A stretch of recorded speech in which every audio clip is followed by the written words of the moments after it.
All right, you're single, you're dating. This is it. You're not having much fun. This is So it. how do you get out of the relationship rut? Let's ask Andrea Syrtash, author of He's Just Not Your Type, and that's a good thing.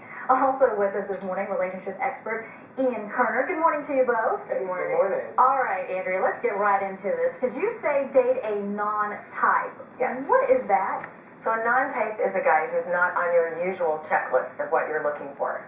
So if you usually go for extroverts, a non-type would be an introvert. Or if you say, I would never date anyone long distance, your non-type may be across the country.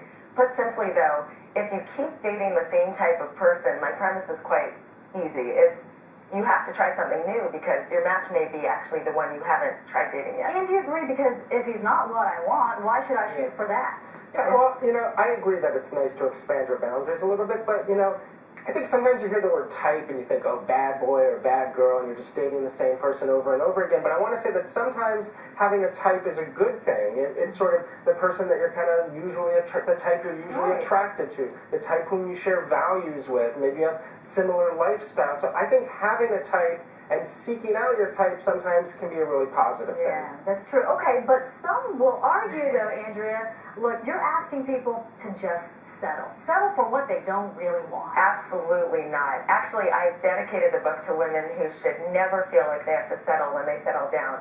I think we're settling, actually, when we're looking, we're just checking off superficial, boxes on a checklist. And to your point, Ian, I think it's absolutely about core values and important criteria. But sometimes we're so focused on the paper checklist, we miss our match because of that. So that's really the heart of my book. Do you agree that it may be possibly settling, or should you reconsider what you're looking for? Well, I think it's a little of both. I mean, I think the reality of the dating world today is it's very hard, especially for single women. I meet confident, attractive, educated, successful single women all the time who just, they would love to meet their type, and they're not. And so they do need to change their approach, and they do need to change their philosophy. On the other hand, you can't just change your type out of pressure, because then you are just settling.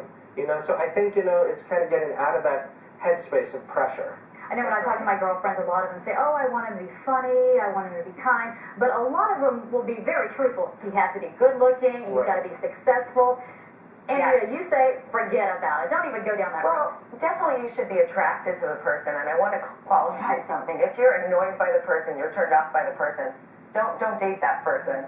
But I'm simply saying that it has to transcend those things, tall, dark, rich, handsome. Those are great things. But if you don't have more than that, you may actually wake up in an unfulfilling relationship.